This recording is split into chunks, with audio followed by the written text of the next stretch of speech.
James Watson, welcome or welcome back.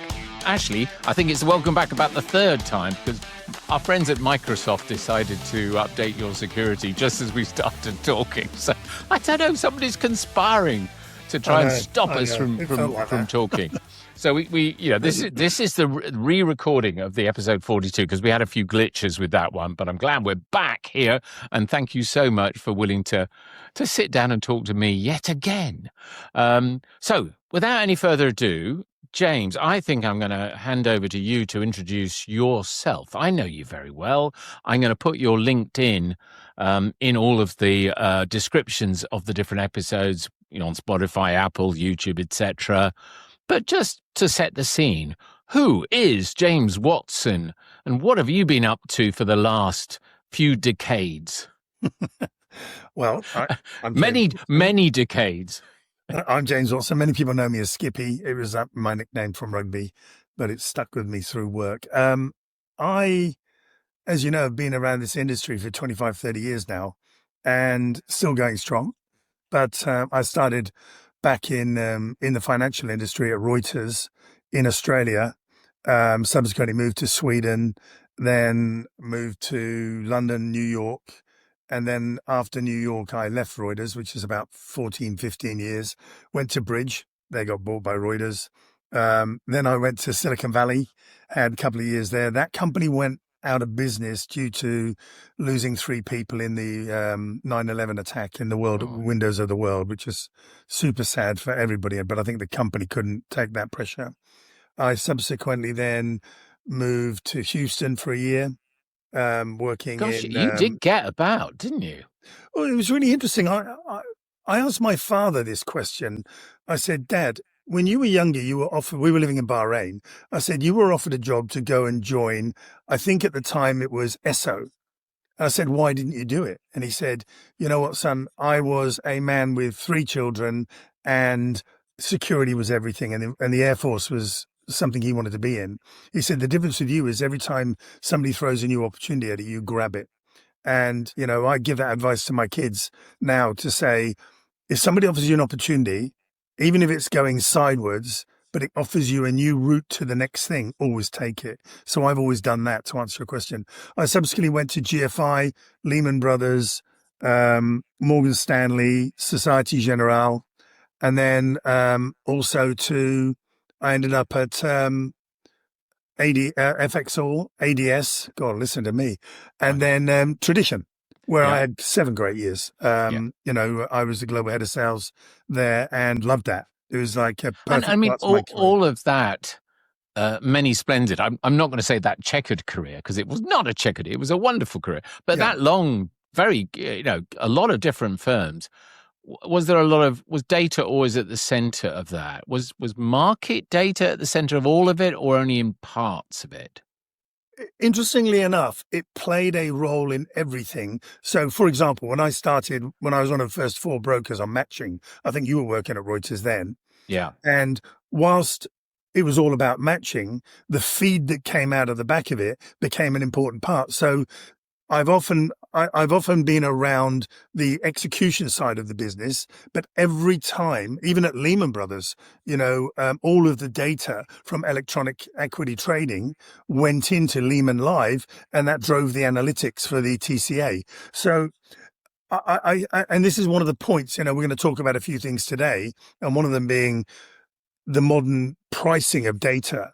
And I think that that's something that maybe we've sort of forgotten. We've put market data over there and we've said it's part of the market data team. Well, no, actually it's not. It's part of the whole ecosystem because you need data to drive the execution, and then the data that comes out of the execution, when that's collected and created. It's a circle, isn't it? Correct. It's the circle of life. And I remember a phrase, I think it came up in the Reuters world, was the view and do concept. Because you only view something, you look at market data, but you only look at market data to make some sort of decision to do something. Or as I often observe, it's quite important, a valid decision is to do nothing. Correct. The decision is I'm going to buy that or sell that, but it might be I'm just going to do nothing because it doesn't suit me. The Correct. reason I mentioned that, and I did think this will be pertinent when we talk about pricing, somebody argued years ago to me, oh, the price of market data must be directly related to the volume of trading and what have you. And my argument was no, because it isn't just about trading; it's about not trading as well. Yeah, In it's a bizarre way. about making, the numbers don't support, we used to sell graphics. The numbers driving the graphics don't suggest we do anything. Yeah, Or and that's a we short or we legitimate. go long, whatever. Yeah, It's all driven and by and data. and therefore you can't equate it directly to the actual trading side. I mean, I think the point you were making, and this is something I teach in my course as well, is this cycle, because market data relates to the markets, and the markets are creating this data. The data comes out of the markets in some way, be it a transaction matching tool, whatever, and that is the data. And then you look at that data, and as a result of that data, you do something else, and it keeps going round and round like Yeah. that. So it's an eternal sort of Yeah. circle. So just to finish off, I then, after Tradition, I took a break, and then I joined Now CM, which unfortunately, owing to the usual vagaries of shareholders and founders, Financing and didn't go anywhere. So I'm in the process of helping wind that down at the moment, and so therefore I will be back on the market. In fact, I'm sort of looking now, and we'll talk about that a little bit, because there's a really interesting thing that I've noticed, and it's something I've been thinking about for a long time, and I want to cover that with you. But you'll get the classic response. James, I think you're a bit too experienced for us. Oh my God! Which is the use of euphemism for people who anyway. We're going to come on. Yeah, that is a people big are quite topic. experienced to wanting too much money, and they forget to look at the position of the person today. Let's come back to that. So look, I think the first topic was pricing, because I've known you for a long time, but in my FISD world more recently, you were popping up a lot, doing interesting presentations. And I think the theme of your presentation is that we as an industry need to think differently about how things are priced. And I suppose in that context, can you sort of set the scene? I mean, what was wrong with pricing? I don't know if wrong's the right word. What didn't quite work? Where did you see some issues, some areas of improvement, and why? And then what were the sort of ideas that you came up with, and why? Spotify was a phrase you used a lot. I think in general terms, the problem was, and actually this will get into quite a bit, because I think there's a lot of unfairness in market data pricing. A typical example is, why should a big bank get exactly the same price for the data that a small hedge fund gets? That makes no sense at all.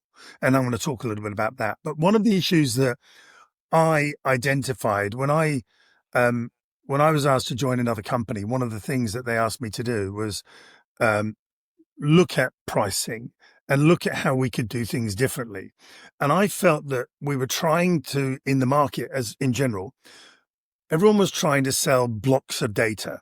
In other words, if you want foreign exchange data, you've got to buy it all. There's no niceties about it. It's $6,000 a month. Knock yourself out. Well, that didn't make sense to a lot of people who were being adjusted socially. If you look at the music industry, they were being adjusted socially from going into a shop and buying an album or a CD for $14.99 or £11.99, whatever the price was, to actually going onto Apple and downloading a track for 70 cents. And so it formulated in my idea, because I was spending a bit of time, I was on gardening leave at the time, and I was spending some time with my kids who are in the music industry. And obviously, because of the contracts they signed and what they were doing, I started looking at how they would get paid. So, and it really struck to me that the fragmentation and the ability to structure your album, to use the market vernacular, into a different way, to be made up of 10 songs from different albums and pay a fee. So in a sense, I create my own album, struck a chord with me. And I started to think, wouldn't that be cool if you could apply that to market data. And luckily, the company I was with at the time were thinking outside the box. And we sat down in a room and we looked at this. And we really sort of started to look at local data, individual. So it started with individual currency, local regional currencies, wider currencies out to one region, two region, three regions, global, all of that. And in a sense, it became a really sensible move to be able to say to a client, hey, you want to buy FX data? What do you want to buy? Oh, we only want Scandinavian currencies. Okay. Instead of $6,000, those Scandinavian currencies would be $850. But what about, couldn't you take that to the absurd extreme? We only trade on Mondays. Can we have Scandinavian prices just on Mondays? It's not a real example, but it's, where do you stop? I think what you have to do is it has to be administratively sensible. Well, I was just thinking of that. Yeah, so you can't, look, if you look at blockchain and tokenization, there is no reason. They do it in the cloud world right now. Why couldn't we tokenize data? And every time that's used, then it gets charged. So we could go to that nth degree, but we're nowhere near that yet. Yeah. I think going back in time, what we were trying to do was to offer people a road so that they felt that they were doing the buying and that there was not the inflexibility that was in their minds because XYZ data producer was just making a price up. And there used to be a lot of complaints that all of the brokers that I was working with, or all of Reuters and Bloomberg and all of the others, their pricing was within, a tenth of a percent of each other. Well, that's not competition. So you create competition. But more importantly, a word I like to use is trust. If you start creating models where people feel like they're in control, the upshot of that is that as they build trust that you're not trying to gouge them, they buy more from you. And that was borne out because actually we ended up back in a position where people were buying regional or global data again at the bigger price points, but the clients felt they got there. And is the model the idea? You say, look, we can break this up into lots of small elements and you can pick and choose, pick and mix, you can do that. But look, if you are willing to buy a big bag of sweets and buy it all, we'll give you there'll be a discount woven into that. There's some benefit if you're willing to buy everything or large packages. Buying a car, you buy a car. If you buy a car, you go on the website now and you can build it. And at certain points you start choosing some of the winter pack things, heated seats, and suddenly it goes, bing, a window opens up and says, instead of buying all this, buy the winter pack, and you save yourself £1,300. And you're like, okay, that makes sense. So why not apply that same thinking to market data and to create, you see, I think the problem is that it's not about trying to charge more for market data. It's about creating fairness. And I think that's one of the big things that, there's a disparity between the producer and the consumer. The consumer wants it as cheap as possible. Well, as they always do. Yeah, but they're forgetting that in order to collect all of the data, think of the financial markets, the data comes from 200 clients, 200 producers. It just does. It comes in from all of these people. It has to be cleaned because the consumers have a requirement that there can't be glitches in the data. It's got to be stored. It's got to have historical background. So there's this massive infrastructure and a fixed cost that is to the producers of data. And then when they go to sell it, the consumers go, oh no, I want it for 50% less than that. I can get it somewhere else. Well, that's not the fairness of how it should be done. And so that's where I was thinking. Yeah, you were talking earlier on about, the hedge fund versus the big bank. And I think this is something I've always been torn on when you do pricing. Do you offer your biggest discounts, your best prices to the sort of the biggest and ugliest, the enormous players who frankly could probably afford a lot more? Or do you discount to the smaller players who maybe have less less funds. It's a tricky balancing act. Well, if you think about the principles, I came up with some principles. I think one of them I came up with was tiered fairness. Why Yeah. should why should these large firms get data at the same price as a 5-person hedge fund? Because what happens is, to win that business of the hedge fund, you then have to discount. So why don't you take out that discounting and have tiered? Could you do it under assets under management, number of people on the trading floor, number of people in the department? You'd have to work out those details, but there is no reason. And if I use somebody like Goldman as an example, just to pick any bank, there are other big banks. A really big one. Yeah. Yeah. Why should Goldman be paying 6,000 for FX data when, and it's going out to their whole organization, when, a hedge fund in Mayfair with 10 people in it is also paying the same amount? Well, It doesn't make any sense. I'm going to bring in a concept that I know gets bandied around a lot, and I'm curious on your take. The concept of value-based pricing. Well, that was one of the strategic models I'm thinking of. And the contrast is against cost-based pricing. Because really, I come from a marketing background, and there are two ways you can traditionally price. There is cost plus, you work out how much it costs to manufacture something, and you add a margin on top of that, a markup, and that's the price you sell it at. Or you have something that you say, well, what are people prepared to pay for it? And it's based on what people are prepared to pay for it. And one assumes they're prepared to pay based on the value that they accrue. And I know there's a push in one particular sector. I know it's not your particular area of background, but the exchange world, where there's a big backlash going on in Europe, within the sort of EU, where the regulators are saying that exchange data, European exchange data, should be priced based on the cost of production and a quote unquote reasonable margin on top. But if you take that principle to your scenario of the mega universal big Goldman Sachs like entity versus small nifty new startup hedge fund, then if you take the cost plus argument, then arguably it's the same price. But as you were alluding to, they accrue totally different sort of values from that. And again, I'm going to throw one other comment that I've been wrestling with. And I'm trying not to take sides on this, but I find myself slightly siding with the exchanges. I'll put my hands up to that. I have no skin in the game. But it's this concept, if you have digital products, which is what we have, we're not building physical cars or tables. It's digital. So once you've produced it, you could sell it to 100 people, music, as to 100 people, or 10,000 people. And it arguably doesn't cost you any more to sell to the 10,000th person. There's a little bit of cost, I suppose, in distribution and whatever, but the vast cost is that fixed cost to begin with.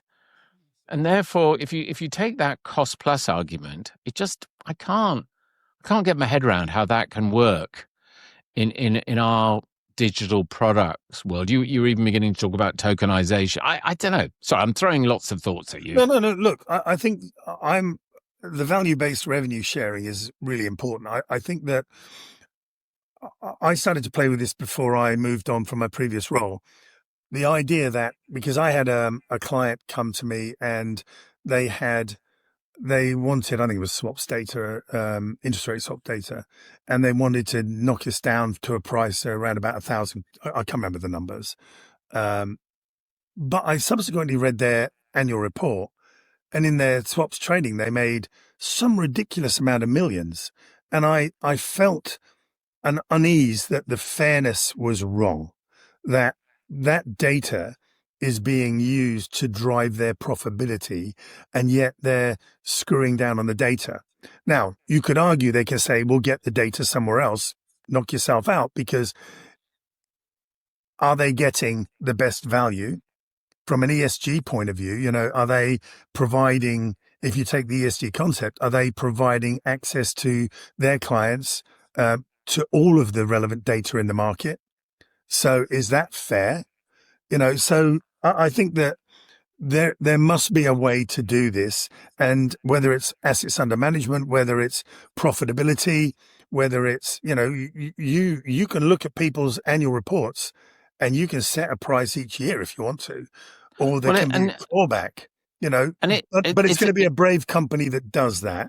I know. Well, FISD does it. I mean, FISD has a scale of charges. We don't charge the same for membership for a Goldman Sachs as we do for some tiny little hedge fund, or not Reuters, an LSEG and a Bloomberg versus some tiny little consultancy firm. Well, but it's then that would, if the value based is too much to get to, then the first thing you can do is at least go to progressive tiered pricing with dynamic scaling in the form of, okay, instead of users or fixed cost, you go to company size, usage, trading activity, and therefore you can price accordingly. Sorry, you are a big bank and you do have global reach. This data that it was 10 grand is now 20 grand.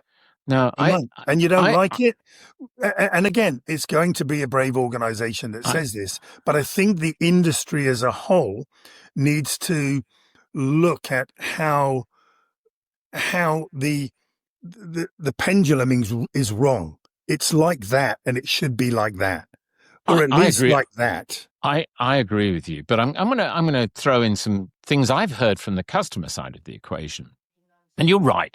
And I always have these conversations with customers. Of course, the customer wants to pay as little as possible. There's nothing wrong with that. That's just natural. But I think one of the complaints I've heard from the customer side that I have some sympathy with is there's no longer a price list. The transparency of pricing. I think their sense of fair play is, look, there are certain vendors out there, there are certain suppliers of data out there. I'm going to be blunt. It's often the index providers or the rating agencies I hear this mentioning no names. And the argument from the customer side is, look, they're charging everybody a different amount. Now, to your point, they should be charging different people different amounts. It's up to them. It's their pricing model. But I think what the customers don't like is there's no transparency. There's no clear logic as to what the logic. It's like they're just seeing what they can get away with. And again, you could argue in a capitalist market, that's the way it should work. But I know that the customers sort of would like to say, okay, if there's a calculation, can we see what the calculation is and what the price? I think that's fair. I think that, again, this comes back to company size, assets under management, size of the trading operation. Are they global? I think that I think you could have a framework that says that our pricing relates to your activity, and you could even sort of say, and it feeds into outcome linked pricing. In other words, have your trade volume. So think in the foreign exchange liquidity world. If I'm selling data to an organization and the liquidity numbers go up, and I know that they're trading more in the system, I would be able to say to them, you're going to pay more for that because that's driving a growth in your liquidity and it's provable. But again, I'm going to come back to who's going to be brave enough to do it. And I'll tell you what will happen. As sure as the night falls after afternoon, I'm pretty sure at some point the regulators, like they are doing in Europe, are going to get a hold of this, and the party will be over because the regulators will turn around and say, "Sorry, it's cost plus." End of story. Well, and they sort of are. James, we could go on this, but we mustn't because we've got a couple of other topics, and I'm looking at the time now. We're already 24 minutes in. I mean, that pricing one is a big one. I think I would like to encourage the industry to have more conversations about pricing. I'll throw one final observation. I think the pricing needs to be designed to incentivize innovation improvement. If they do better things, if they provide a better product or they improve it, they should be able to earn more money out of it, because that surely that's logical. It incentivizes people to do better. But we could talk the whole 2 hours just on pricing. Look, I just think that the industry pricing models I think that my current belief is that the producers of the data, and by the way, one last thing I'll say, there's nothing to stop compensating the end clients if they're going into the producing factory. Because I remember once there was a bank turned around to me and said, I think the price is too high, we contribute to you. So I said, okay, I'm going to look at your contribution over the last 3 months. I went back and looked, and I'd offered them a 5% discount, and their contribution to the data in the previous 3 months had been 1.5%. So I said, okay, I'll give you a 1.5% discount. Yeah. Whereas if they contributed more, I could have said, you're a great contributor. So I do think that there's a way for both sides to come together, but there has to be a value of what the producers are providing and the outcomes. So there has to be a look at that. And it's the economics and the psychology of pricing needs to be understood much better to make it work for everybody's benefit. Look, we've got to stop. We could go on. There's lots more to talk about. Apologies for everybody. We could talk more, but we had some more topics to go on to. So anybody who's got any thoughts and ideas on this pricing debate, just throw them at James and I, and maybe we can have an online sort of discussion. It's an interesting and also, thing. I'm happy to. People know me. Those who know me know I do think outside the box. I'm happy to present at conferences, talk at round tables, because I've always had this approach. But you're so shy, James. I know, but I've always had this approach that somebody at the table has to be throwing out the crazy ideas. Yeah, and they can be thrown out, but they need to be talked about. And I think there's not enough, as to your point before, there's not enough investigating and talking and throwing stuff against the wall to see if there is a different way. Yeah, everyone's too scared. I know, and another administration often is a break. It's a great idea, but we just can't administrate that. But look, we must move on. Second point, second discussion. Sales. You've worked in sales, for a big tranche of your career, most of it, I think. I worked, I think, for my 50 years or whatever it is, about 14 of those were in sales. So I've got some sales background, but nothing like as much as yours. But when we're looking at selling into our niche market, the market data world, we talked about before we came online, is it just sales 101? Is selling always selling the same? Where is the nuance? Where is the difference? I mean, what advice would you give to new salespeople coming into our industry? They might be very experienced from another industry, or they might be starting out on their career. What are the sort of key bits of advice for selling, I suppose, to banks and selling to that Goldman Sachs or selling to that 5-person hedge fund? What are the tricks of the trade? What are the techniques? No tricks. We don't have tricks in sales. We have techniques. I do think it's a bit sales 101. But the first thing I would say is that we always split the world into hunters and gatherers. Yeah. And in both scenarios, they help each other. One of the first things to say is, I think that know the audience that you're selling to. Who are you selling to? Is it the end user? Is it procurement? Is it risk management? Identify where your data can be used, because that's going to allow you to make the relevant introductions and phone calls. One of the biggest things in the market data world is the market data people. The wonderful market data people that we love. They're often seen as the gatekeepers. And I think that's unfair on them a bit. And I'll tell you why. I think that they're looking for help as much as anybody else is. But what's happening is, I think in the past, they've been slammed, for want of a better description. I know. They just, here's the price, get on with it. Whereas I think that there's a lot of time and investment needs to going into getting to know all of these people. And so therefore, that's where I'm a great believer in account management and key account management, particularly in the big clients, knowing everybody, knowing absolutely everybody and what their daily challenges are and what are the issues that they have to individually overcome when looking to buy, because it's all like this. A hunter is really quite simple in the sense that there's a product, it fits a particular market, go after it. That's sort of a numbers game, whether it be through marketing, driving to websites, whether it be lead generation, and that's all driven by marketing. And then the skill of the salesperson who's a hunter to go and land that client. Okay. The real money isn't in that first sale. The real money is fostering that relationship, building that relationship, and then permeating into other parts of that organization. So I do think it's sales 101. I think there's also a requirement from a salesperson to move that narrative that exists from cost to strategic value. What am I here to share with you? Why can't you live without this? And overcoming all of the usual objections that go with it, you know, identifying the core value propositions of the reason to buy, really understanding that. And I think there's a lot of work that goes into, that positioning. It's funny, I made a little table here before, and because I'm an idiot, and I was looking at what are the sort of questions you get from people. We want the cheapest data. And what's the legacy mindset of that? Cost center.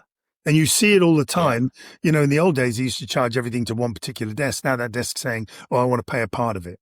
And so therefore, the market data people have this issue of internal price cost sharing and desks not wanting to do it, So really what we're saying is we're looking to match cost to the revenue opportunity.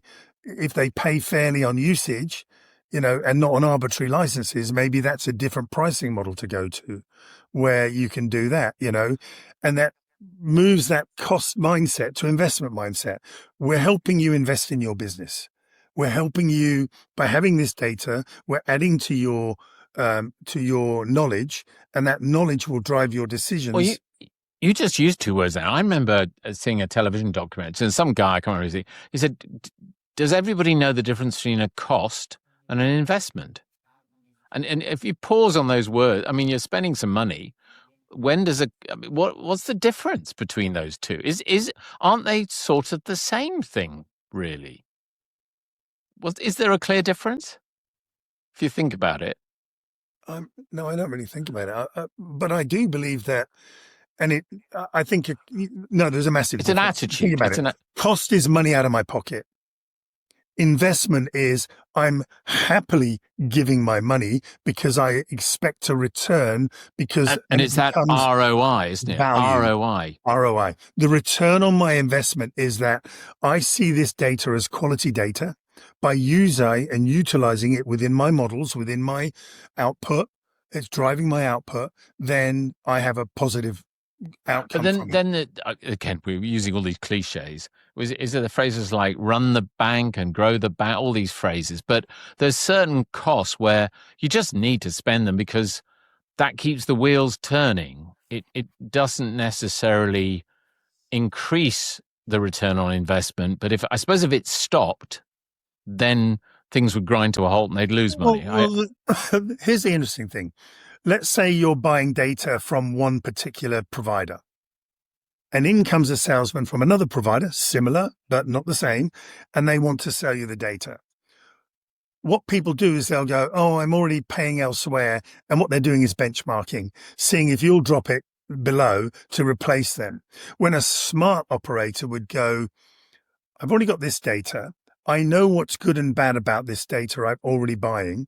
Does this new data fill the gap? Does it round out what I've already bought to be a more fulfilled set of data that will assist me to drive my models, drive my risk management, whatever, in a more efficient economical factor? Therefore, that becomes an investment as opposed to, but I'm already paying it somewhere else. You're showing differentiation of data, but by putting both of them together, you actually get a better product. Yes, to your point, it costs you more, but your output is greater because you're filling gaps unless I'm mistaken, and I've been out of the market data world for a year and a half, I don't think there's any one provider, unless it's an aggregator, and even then, who's providing all of the relevant data.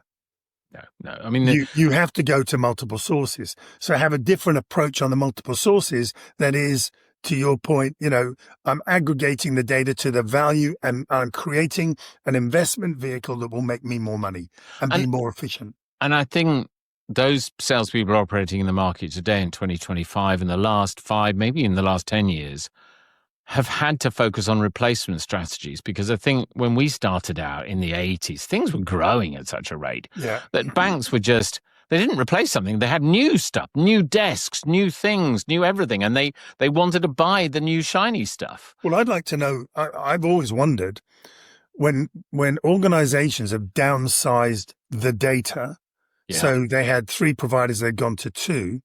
I wonder if anyone's done a study of what the profitability was of that organization through the data, the quality of data, Yeah. because that would probably be coupled with reducing people on the desk and doing things like that. So therefore, did the data drive the downturn in cost, or was it the ecostructure of it? And if you'd have kept all 3 of the data sources, and then even still reduce people, would you have still got a better outcome? Because people aren't driving the analytics. The data's driving the analytics. And I think that brings me to another thought. I mean, we do operate in a complex market, the capital markets, the financial markets, these sophisticated banks, hedge funds, whatever.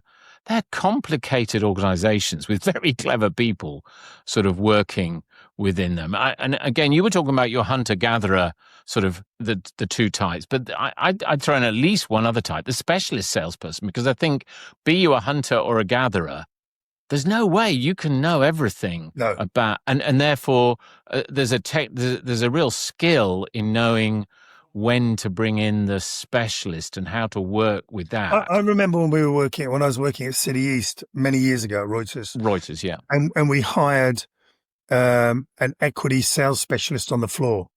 And that person was available to all the salespeople. And that person would be the person you take in as a third-party expert. And I believe there are a lot of third-party experts. And by the way, I want to get to this in our next section, because I think that's very valid, that you're right. An account manager and a salesperson can't know everything. And being able to call upon an expert to come in and help you. And by the way, I take that out to the nth degree of bringing in a COO or bringing in a CFO. At my previous shop, I could if I wanted to, I could call the CFO up and get his advice and even take them in. And as long as they were commercially astute, then you could use them. I mean, at my last gig, the CEO, I'd take him in because he had a depth of knowledge that I didn't have. And I think it's an interesting thing when you look at the sales forces out there. There's a degree of, is it soft skills? Sales skills, which are generic skills. And then there's knowledge about this weird and wacky market that we exist in and the types of entities that exist and knowing when to bring specialists in. I mean, I think there's a massive, I'll do a plug for myself. I think, I go out there teaching a lot of this stuff. And I think a lot of sales teams could benefit from upping their knowledge. I know when I've talked to customer firms, they get irritated when they get salespeople coming in who just don't really understand who they're talking to. But this comes back to how I started this section. You need to know your audience. Yeah. Procurement. Procurement have think about what they're doing. They're looking to get the best value for their company. So do you understand their issues? And I don't think there's enough key account managers out there going around and working every single department and working hand in hand with the market data team. Because what you say to the market data manager is, if I can speak to all these people, I can understand their requirements. And when I come and speak to you, I'm speaking to you from a position of understanding and knowing the difficulties that you as a market data manager are going to face, and we can work on them together. And I don't think there's enough of it going on. I know. I hear a lot of people talk about account management, and I find it, I think it'd be I mean, we've got to move on because I know you want to talk about this third topic a lot. We're at 39 minutes in. But there is one thing I want to say. Yeah.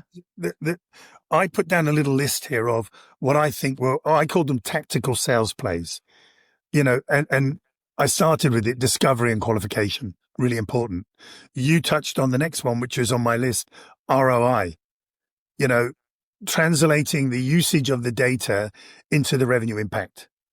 I then also had anchor pricing to business outcomes. So avoid per user talk. I'm really anti per user talk, although the exchanges live by it. But I think that, there's a better model out there than per user. And also pricing flexibility that we spoke about, with regard to how you buy the data. And then the other thing that gets missed out a lot is, are we championing something I call partnership? The partnership has become a crappy word. It's a bit like the word nice. Yeah, it's a bit hackneyed. You refer to somebody overused. as being nice. People think you're being condescending or sarcastic. No, you're not. There are nice people in the world, and so therefore there are partnerships where, because we understand each other, I know what your goals are. If you understand my goals, then we can move the whole thing forward. And I don't think there's enough put on that partnership, which again, key account management comes back to relationships and the strength of relationships. I think as a parting shot, I would invite all the customer firm people listening to this.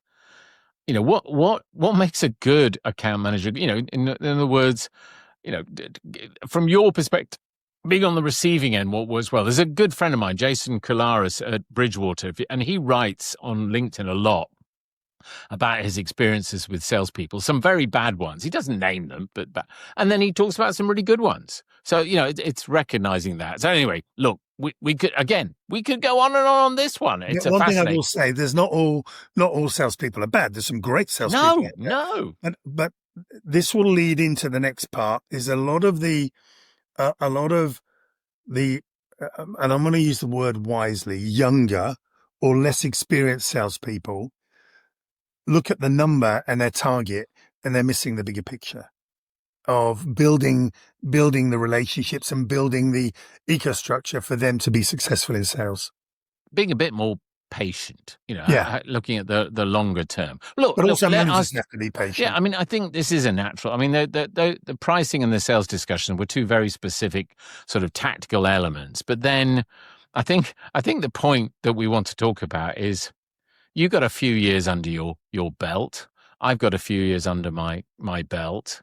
There's an enormous resource out there. There are people with decades of experience out there. And how should that be leveraged? How could that be leveraged? In what ways could that be leveraged? I know you've been thinking about this a lot, so I'm just teeing you up. I've got my own thoughts, but I want you. Well, I'm looking at it real hand right now, because I'm coming back into the market, and I've been on LinkedIn and I've looked at all the jobs, and you see 700 people have applied, 600 people have applied. James, you're too bloody old to get a job. I'm being facetious, because you're not. Well, no, because I'm one of these people. I'm a person. I don't want to retire. Why don't I want to retire? Because I don't have that gene in me that just wants to lay around. It's just not in my way. But my motivations are vastly different to what they were when I was coming up the ladder, where I wanted to earn lots of money and do. My motivations are very different. And I think that people of our tenure and our experience, where we are in life, we own our houses. We don't have any bills of thing. We're in a good financial position. It's about our brains. It's not about the money. Yes, we want to be paid fairly, but we don't want to be overpaid. We can. And we're not ambitious. We're not trying to climb the greasy pole anymore. No. We don't threat to anybody. But I think what's happened is I came across this term. It's called institutional amnesia. And I'll tell you, I looked up a meaning of it. It says, organizations favor graduates and younger hires over seasoned professionals, and so therefore the data remains in the place, but the wisdom disappears, and firms lose some really interesting things. They lose relationships, they lose trust, and they use market context that's been built over decades. And I saw this happen many years ago at Reuters when the Americans took over. Do you remember there was a shift Yeah, in I do. who I ran do. things? Yeah. And I saw this desire to have graduates come in. I saw a lot of babies thrown out with the bathwater. All of the experience left. And it's my opinion that, and it's a personal opinion, that's when Bloomberg took over. Yeah. Bloomberg won the game when all of that relationships disappeared. And, why this matters is that financial markets are built on relationship, you know, um, liquidity is built by trust, Yeah. and it's not just algorithms, it's trust. Would you use my algorithm? Why would I go to James? What is James going to do for me? Obviously there's governance and regulatory understanding, which is built over time. In other words, I trust that your organization has a really smart approach to regulatory and I feel safe with you. And the problem with losing experience, it's the issues of repeating past mistakes. Reuters saw that, and Reuters have been on the back foot for many, many years because they lost that front position. And I think that when you're looking to hire people, stop looking at their age. I wish it would go the other way. I wish that people would put their age on their resume. And I wish that organizations would turn around and say, we need a balance. Yes, and I know there's a big push now to get females back into the workforce. Yeah. I wholly support that. And at Lehman, we were looking at how we could do that because I think that, unfortunately, biologically, as it stands, the female partner in the house goes out to work. And there needs to be a period of time. I saw it with my own wife. She went out, she gave up her job after a year and then was out, didn't work for like 10 years and then started her own business and came back But to the it's work. hard to go back into mainstream employment She was after never enticed to go back. Nobody, so it's a you missed can do things resource. like training. So, whether it's male or female or others who you want to bring back into the thing, you're really unlocking at that point relationship capital. You're finding trusted counterparties, people who remember you. You have knowledge transfer and risk reduction within the organization. I think I mentioned to you before in the last podcast about the Japanese thing where Yeah. they have what they call the window seat. There's two approaches to window seat. I now found out there's the one where they put them out to pasture and just leave them there and ignore them. But that's a small percentage. The smart companies have that window seat and they become internal resource to help everybody, utilizing all of their experience and building focus on the organization and trust. I'm going to push back, only in the spirit of devil's advocate, because I'm on the same side as you. I'm in the same boat, but I'm trying to sort of picture the counter arguments, and I'm picturing my own daughter because you very graciously helped my daughter when she got into her sales career. She's actually at home now. She'd hate me if I told her I was talking about her. But the concept is, I try to impart my wisdom, my experience of selling and this and that to her. And she said, "Oh, Daddy, it's just not the same as it was in your day. We don't do things the same way." And I worry slightly. I do think that you and I, with all our many decades, have enormous knowledge, wisdom, institutional experience. But where's the downside to that? I mean, we don't know everything. There is a new way of doing stuff. All teams should be intergenerational. They just should be. They become more resilient, innovative, very context aware. I get what your daughter's saying. Oh, it's all modern and that. Well, yes, it is. But sales has not changed over 1,000 years. It just hasn't changed. It's just your application. And that old saying, it's really strange. The harder I work, the luckier I get. Yeah. And there are new modern techniques and new modern phrasing, but the underlying thing remains. You can never replace experience. And remember we went back to pricing. Sitting around a table, throwing stuff against the wall, with new modern ideas, somebody with a little bit of grey hair may turn around and say, great idea, but how are you going to implement it?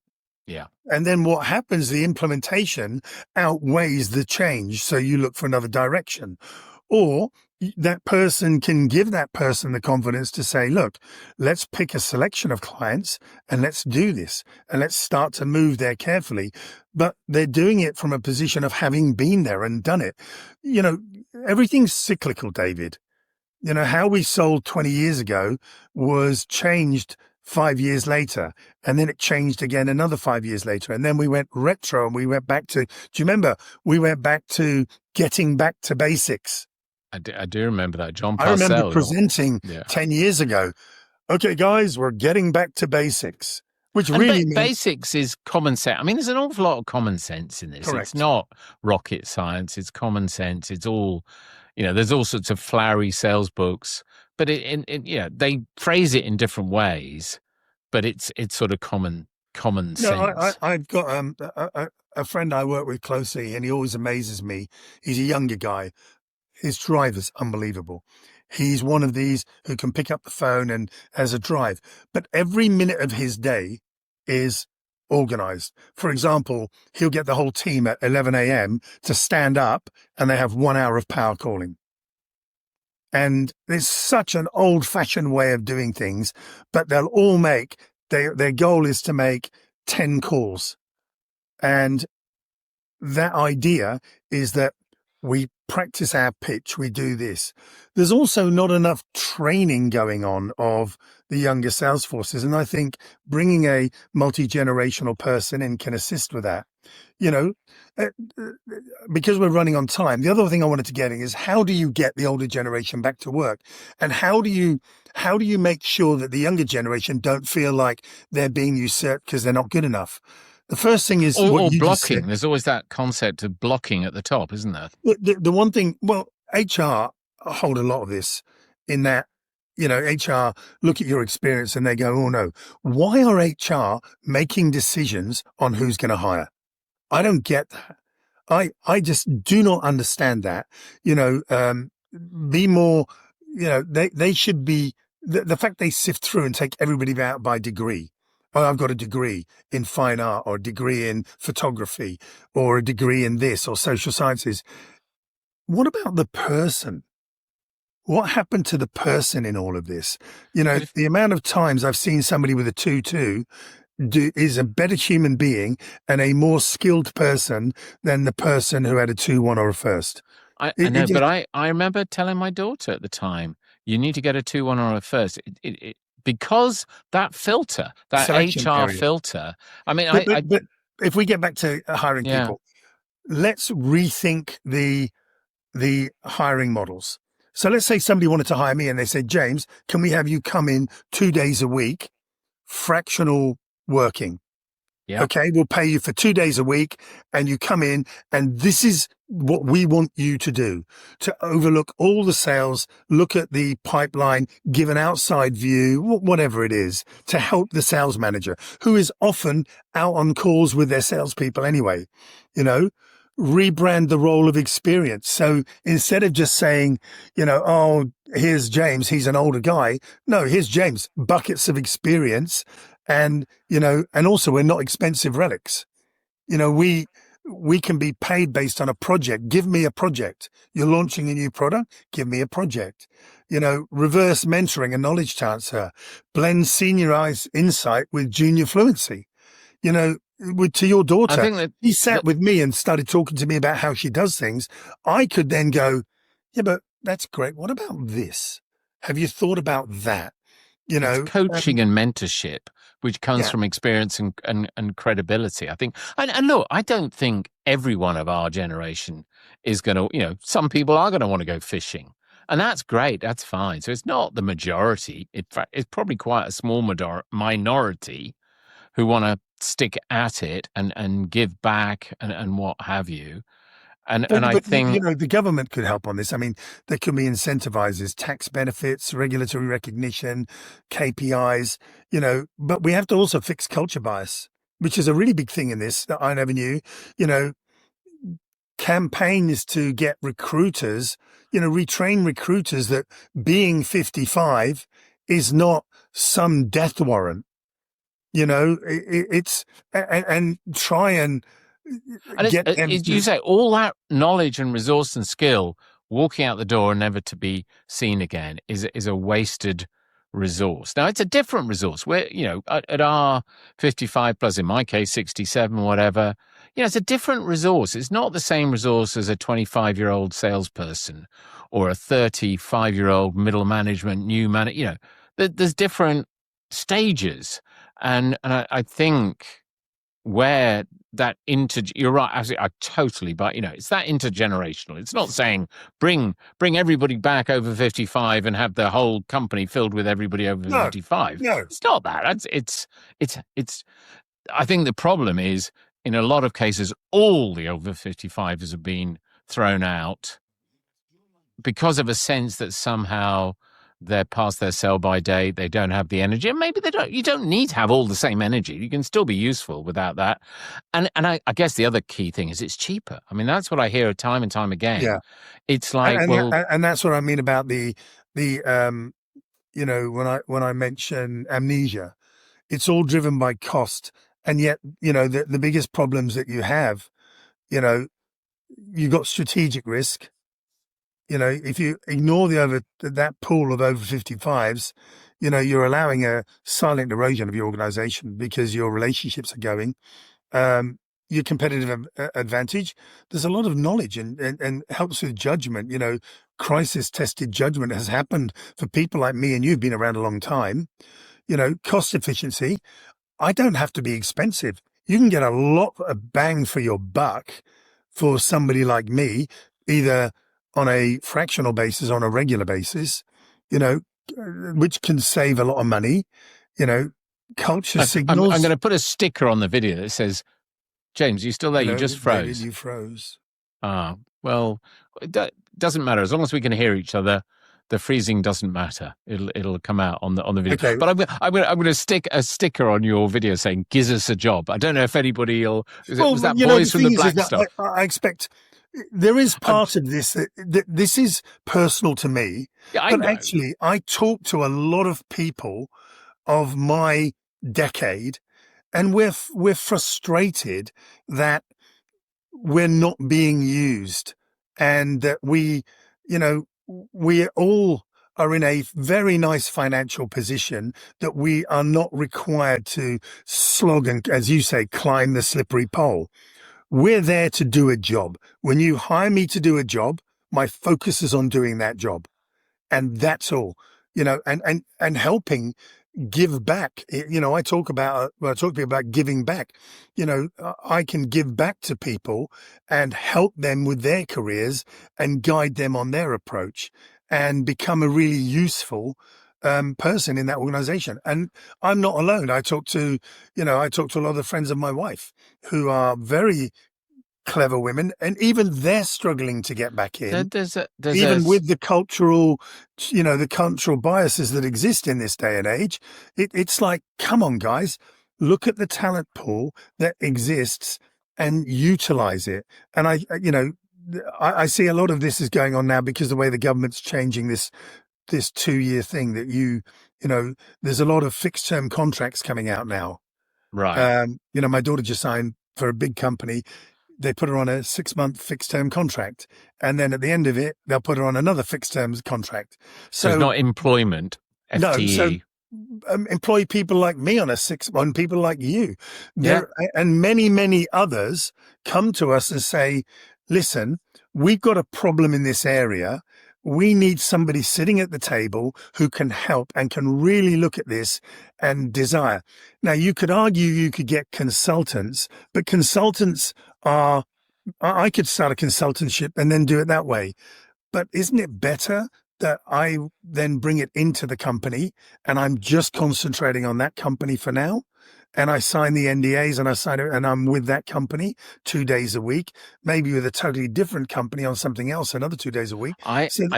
We got to stop, but I think there's a debate to be had here. There's the problem, the issue, this resource that is lost to the industry that is willing to work. I think there must be a way of making this work. I think you and I will continue talking about it. I welcome other people.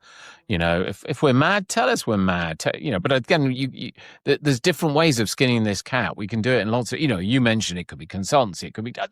I don't know, but something is a shame here, and we've seen it that it's a waste of good resource. So And I'll tell don't you what's waste us. happening, David, in closing. I'm talking to some fractional companies now, and they're going to grow and grow and grow because they are seeing the value and now they're selling people like me and others to companies at £2,000 a day. Yeah, no, I So mean it's it's sort of, come on, guys. If you're a big company, utilize the strength of of the knowledge and the yeah. experience. And with that, I say thank you.